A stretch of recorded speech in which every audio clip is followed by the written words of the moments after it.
Hey y'all. Oh, sorry, I just almost lost the cards. Okay. Hi, BB Soto here, and I am shuffling the guidebook with the card deck. So yeah. Uh, Great start to this video. Hi.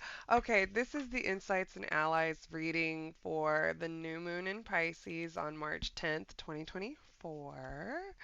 And I got a new deck, and actually I have almost all the decks that I have laid out here. They're not ones I use regularly. I pulled them out because it's going into springtime, and I had a lot of conversations this past weekend with people I read for about nature symbolism, and so that just like really reinvigorated that interest. And so these are all like natural decks except for this new Sacred Symbols deck, which are, I think, based on, I could easily make the argument that these are based on nature symbols because most ancient sacred symbols in some way tie to nature in some way. So with that being said, some of these cards, this is going to be a little bit more of an intellectual reading today because I might actually pull out those guidebooks and consult them a little bit more than I usually do. So as I was shuffling this Sacred Symbols deck with its guidebook, we had two pop out. And so we have Focus, okay, pretty straightforward. Arrow, if you're into archery and you're learning to, it requires a lot of focus. And then it's also the actual act of the arrow going for the target is that like focused energy, focused drive. So we are leaving winter very soon. Where is the first day of spring? Um, it's not on this calendar. I think the spring equinox is the 19th, if I remember correctly, of March. And so we are leaving winter very soon. We're coming into spring. It is time. Notice this is a light, vibrant color. Okay, it is time to get focused. It is okay if during the winter months we were kind of like taking care of other things. All right, but now we really want to focus that energy because it's moving into that more yang time of year, that more masculine energy time of year. The sun's going to come up. We're going to have those longer days. All right. And then water. Okay, so we want to remember still to take care of our emotional body. Okay, we don't want to completely like notice that we've got light and dark. We've got a yellowish hue and we've got blue. Okay, so we still have yang and yin. All right, so we are still looking at and look at the funnel here, the symbol for water, okay, which is a funnel. It is the pulling in that divine energy, and even it is giving it itself a focused coming to a point, okay? So we're not completely ignoring our emotional body. We're not busy, busy, busy, going, going, going, going, okay? We're actually very much channeling our energy, okay? Meaning we need to be in tune with our emotions, all right, into this lunar cycle that is going to begin. So let's pull. This is a spirit ally deck. So this one has plants, animals, deities, and crystals. Let's see what we pull. Okay, we got ayahuasca. All right. It is time to heal. Okay, it is time to really get into that deep inner healing, to let go of that which is no longer serving us. Okay, and I want to make sure to mention that any plant information I share here, any herbalism information I share here is not diagnostic. I am not a doctor. I am not prescribing. I am not telling you to go start using these herbs. None of the plants here are a recommendation for you to start doing anything with. Please consult a licensed medical physician or person and never ever ever do ayahuasca unless you are really under the guidance of someone who is very very much trained in distributing that kind of plant medicine. Okay, it is a very strong, potent medicine. But again, we're looking at it's almost like talking about the same thing that the water is here. Ayahuasca opens up the ability to see beyond the veil. Okay, that's what happens during an ayahuasca ceremony. So taking that divine knowledge, digging deep and channeling it and focusing it into true inner healing. Okay, water is the element of our emotional body. All right, so we're going to focus on taking care of ourselves. We're bringing more focus to our energy and we're bringing actual focus to like what needs to heal. All right, we're gonna end up with a lot of plant allies, I think, because I actually have. So I have two other herbal decks, and therefore we've already got one plant ally, so we're definitely gonna end up with two more. Ooh, clematis. I actually don't know very much about this, but double two's 22. So we're talking about harmony for sure. So this deck is Seed and Sickle by Fez Inkray, and what's really cool about this deck is they come with two interpretations. So she has the Dawn, which are like the lighter, and she has the Dusk. You can choose. I usually read from both, and I opened right to it. So this is the Dawn guidebook. And so the clematis grows across any surface it is given, eager to rise and reach towards the blazing summer sun.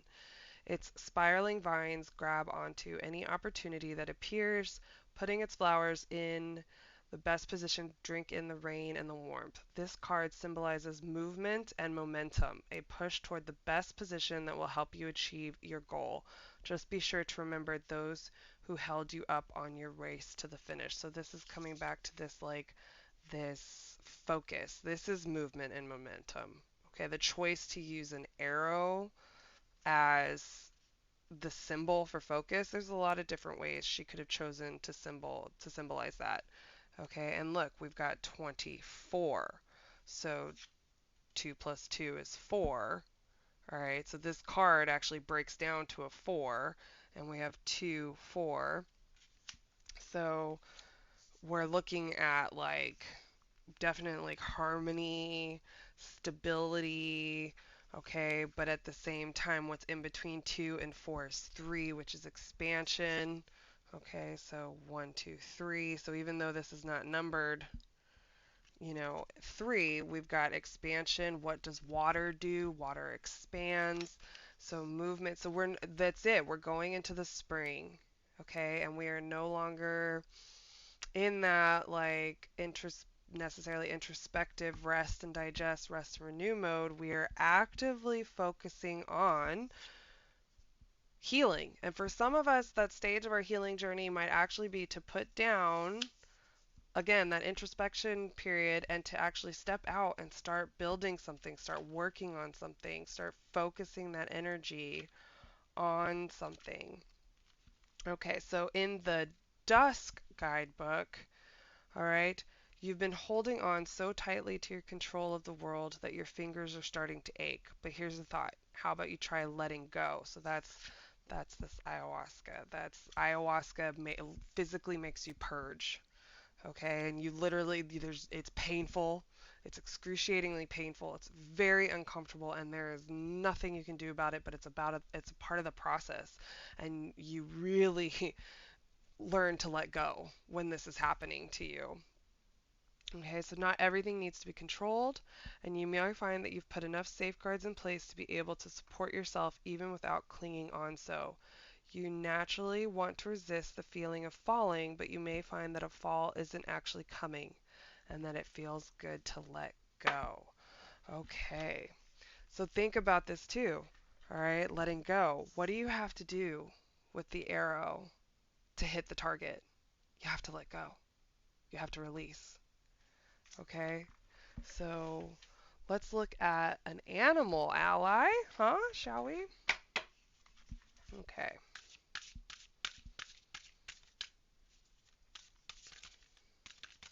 And thank you if if you're sticking with me. I know there's a lot of people who read so much faster than me on videos, and they maybe less wordy, and so I appreciate it. Okay, so koi fish spirit. There's always enough. So I have another deck that talks about more of like the mythology. So this artist has interpreted it as there's always enough. I know that koi can also often be a symbol in the Japanese culture of luck and fortune, and I think that would be this interpretation here of there's always enough. So we often want to hold on, right? Because we're afraid of letting go, because we're afraid of losing something, whether it's control, whether it's money, whether it's whatever. Okay, so we have a dream we want to go after, and we're afraid to go after it because if we let go of the safe, stable job, we let go of the income, we're afraid of losing it. So koi fish is here to tell you that you are protected. There is enough. Okay, but the myth that goes along with the koi fish is that the koi fish swims upstream, water, okay, swims upstream, which means challenges and obstacles. Anytime something has to swim upstream, it means the journey is not coming easy, but at the end, it transforms into a mythological, like, or a mystical dragon, like a majestic dragon. Sorry, that's the M word I'm looking for. Majestic dragon. So, but in order to do that, it has to like choose to really take on the obstacles. So if we're learning archery, for instance, okay, we're not going to pick up this bow and arrow and have it hit the first time. Okay, it's going to take practice and will and driven energy and focused energy to learn to that target, and then it's going to require letting go. It's going to require letting go. It's going to require if you can't start something that you won't be perfect at right away, you won't start it.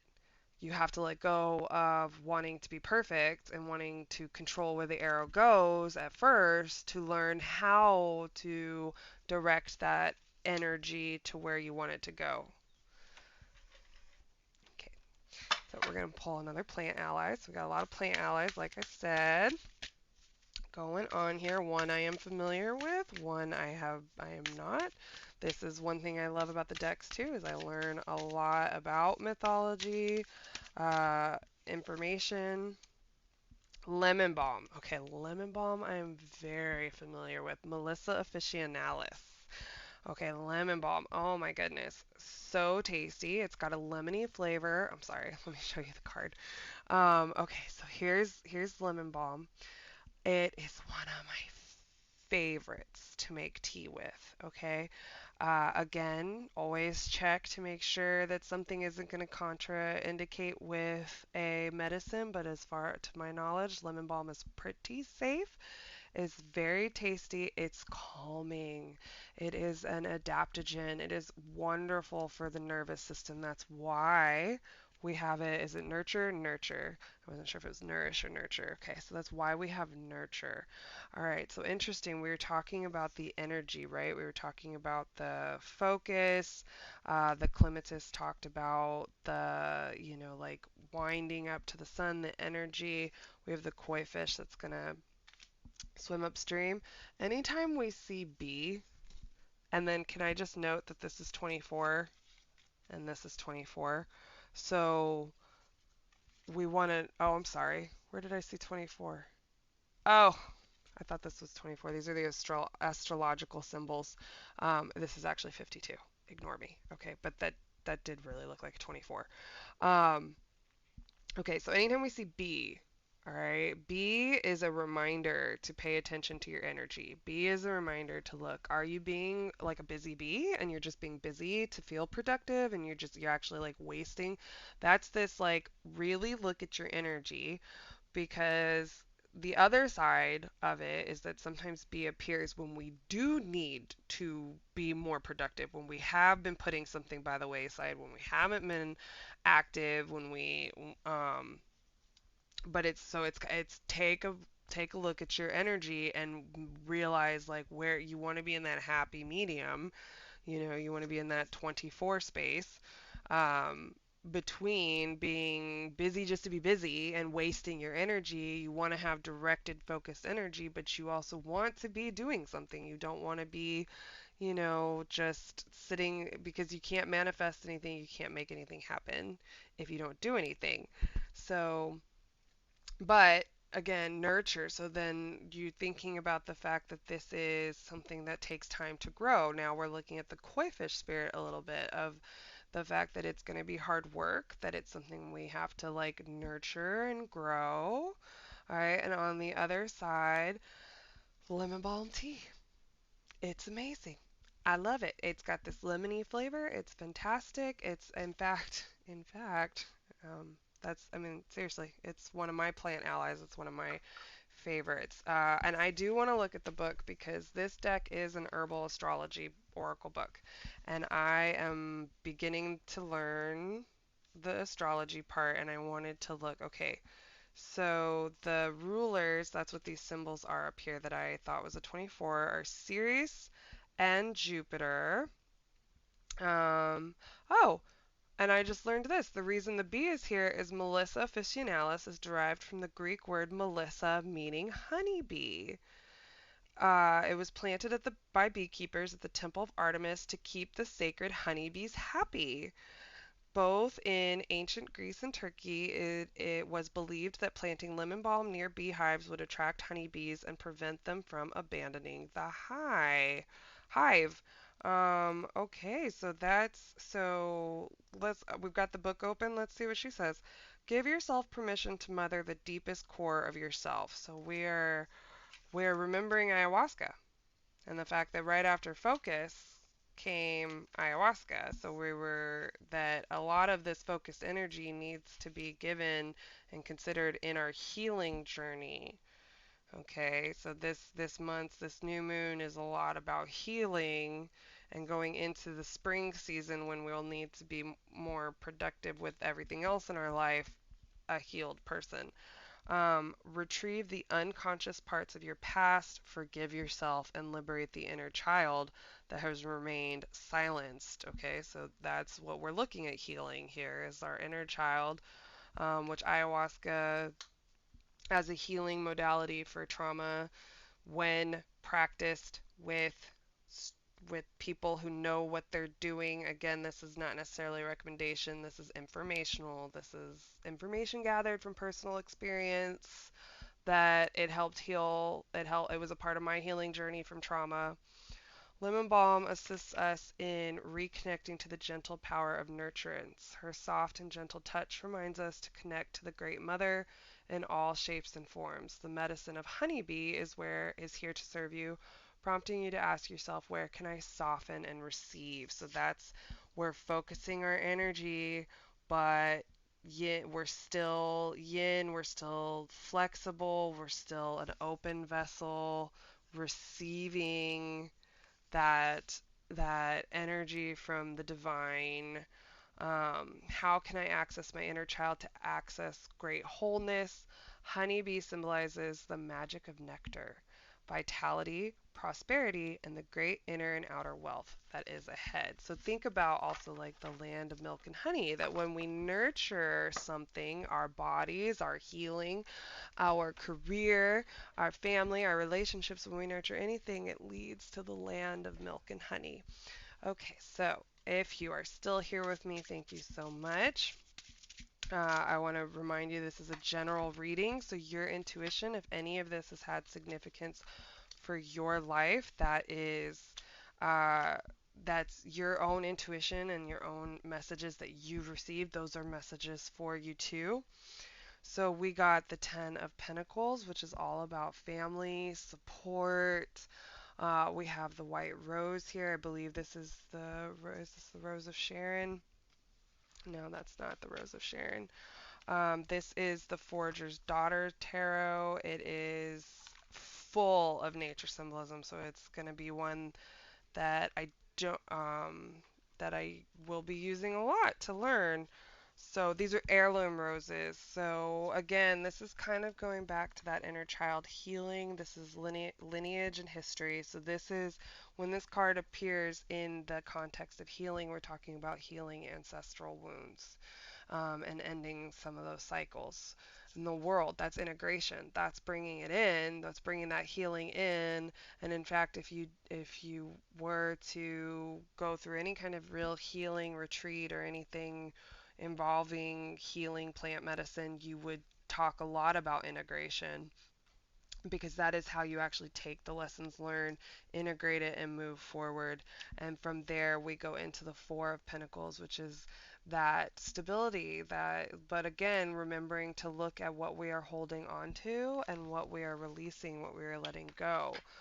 Okay, so that's that clematis message. So, all in all, we're healing. We're looking at our inner child. We're focusing our energy. We are looking at the bigger picture or the target, where we want to go, and we are focusing that energy, but we need to remember to flow with life, to flow with the divine messages, to flow with the divine intent. We need to remember there are obstacles, there are challenges, but at the end are milk and honey rewards, majestic dragon. We are nurturing, we are taking care of our bodies. We are looking back at those ancestral wounds and any lessons we learn in this lunar cycle. We are trying to incorporate that and move forward. And we are thinking about what how much are we holding on to, how and what do we need to really let go of. So if you have stayed this long with me, thank you so much. I love you for that. Please like, share, subscribe, do all the things. If you are here on Patreon, and especially if you are a patron, I can't thank you enough for helping support me and making this research and what I share possible and sustainable. So thank you so much, and I wish you all the best. I will see you back for more insights and allies for the full moon.